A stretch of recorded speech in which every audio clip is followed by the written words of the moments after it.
بسم اللہ الرحمن الرحیم۔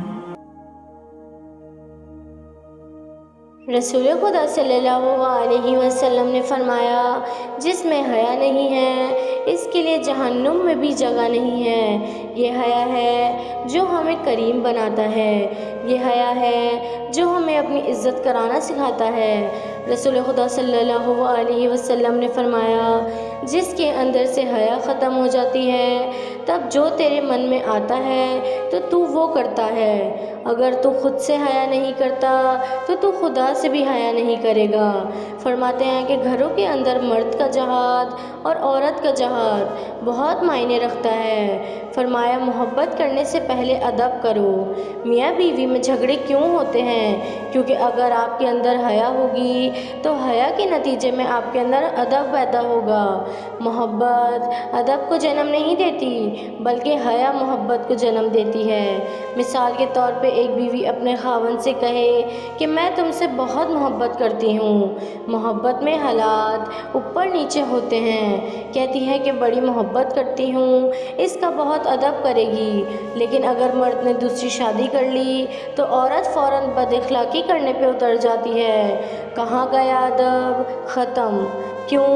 کیونکہ ادب کر رہی تھی محبت کی وجہ سے۔ اگر ادب حیا کی وجہ سے ہو تو کبھی ختم نہیں ہوگا، ہمیشہ باقی رہے گا۔ تبھی مولا نے فرمایا، بیویوں کا ادب کرو، شوہر کا ادب کرو، اولادوں کا ادب کرو، اور اولادوں کو کہا کہ والدین کا ادب کرو۔ محبت نہیں کرو بلکہ ادب کرو، کیونکہ محبت میں حالات اوپر نیچے رہتے ہیں۔ محبت پھر دوسرا درجہ ہے، کیونکہ محبت جس دن زیادہ ہے اس دن تک ادب ہے، اور جیسے ہی محبت گری سارا ادب تباہ ہو جائے گا۔ ایک معصوم کا فرمان ہے، فرماتے ہیں محبت کرنا انسان کے بس میں نہیں ہوتا۔ بیوی شوہر سے کہے کہ مجھ سے محبت کرو، شوہر کہے کہ میرے ہاتھ میں نہیں ہے۔ ایک بچہ زیادہ پسند ہوتا ہے، ایک بچہ کم پسند ہوتا ہے، کیونکہ محبت انسان کے ہاتھ میں نہیں ہوتی۔ مولا فرماتے ہیں محبت میں جبر نہیں ہوتا۔ کسی کو پسند ہے تو کیوں پسند ہے پتہ نہیں، کسی کو کوئی نہیں پسند تو پتہ نہیں کیوں نہیں پسند، مختلف وجوہات ہیں۔ تبھی فرمایا، آپ کے والدین میں محبت کا کردار نہیں ہے بلکہ ادب کا کردار ہے۔ باپ پسند ہے یا نہیں پسند، اللہ نے یہ نہیں کہا کہ باپ سے محبت کرو، بلکہ اللہ نے یہ کہا ہے کہ باپ کا ادب کرو۔ پسند نہیں بھی ہے تو ادب کرو، اف تک نہ کہو۔ علی کو حیا تھی تبھی اللہ کا ادب کیا، کوئی گناہ نہیں کیا۔ یہ جوان دنیا کے لیے 100 جھوٹ بولے، یہ عورت دنیا کے لیے لاکھ جھوٹ بولے۔ ایک عورت نے مولا سے فرمایا کہ مولا، مجھے ایک نوکری کا مطالبہ آیا، تو وہاں کا مالک بولنے لگا کہ اپنا دوپٹہ اتارو، تو میں نے کہا کہ نہیں، حجاب میں سمجھوتا نہیں کروں گی۔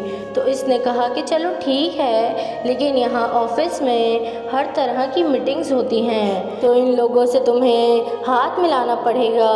تو مولا سے کہنے لگی کہ مولا، میں نے اس میں سمجھوتا کر لیا۔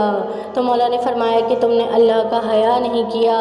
مولا نے کہا، حیا کے لیے تم نے اپنے وجود کو ذلیل کیا، نوکری کے لیے، پیسوں کے لیے اور دولت کے لیے تم نے اپنے وجود کو ذلیل کیا۔ عباس بنے ادب کی وجہ سے۔ مولا کے پاس ایک شخص آ کر کہنے لگا کہ مولا، میں گناہ نہیں کرنا چاہتا لیکن عادت ہے۔ تو مولا نے فرمایا کہ یہ بتا کہ باپ کے سامنے گناہ کرے گا؟ کہا نہیں مولا۔ کہا ماں کے سامنے؟ کہا نہیں۔ جو لوگ تیرا احترام کرتے ہیں ان کے سامنے؟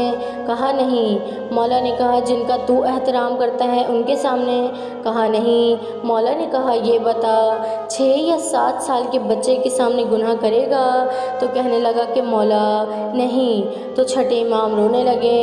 تو اس نے پوچھا کہ مولا کوئی غلطی ہوئی؟ تو امام علیہ السلام نے فرمایا کہ 6 سال کے بچے کا اتنا ادب، کیا میرے رب کی عزت بچے جتنی بھی نہیں؟ اور تو امام زمانہ کا ادب نہیں کرتا اور تو یہ توقع رکھتا ہے کہ مولا میرے خواب میں آئے۔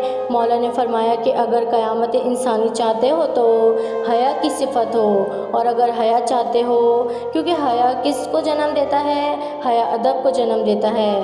مولا فرماتے ہیں گھروں میں جھگڑے کیوں ہوتے ہیں؟ کیونکہ ادب نہیں ہوتا۔ یہ بات ہمیشہ یاد رکھنا، محبت سے جھگڑے ختم نہیں ہوتے، جھگڑے ختم ادب سے ہوتے ہیں۔ لہٰذا اپنے گھر کی ماں، بہن، باپ، بیٹی، بیوی، اولاد، والدین اور جتنے بھی رشتہ دار ہیں ان سب کا ادب کرو تاکہ گھر میں تمام جھگڑے فساد ختم ہو جائیں اور تم سب ایک پرسکون ماحول میں زندگی گزارو۔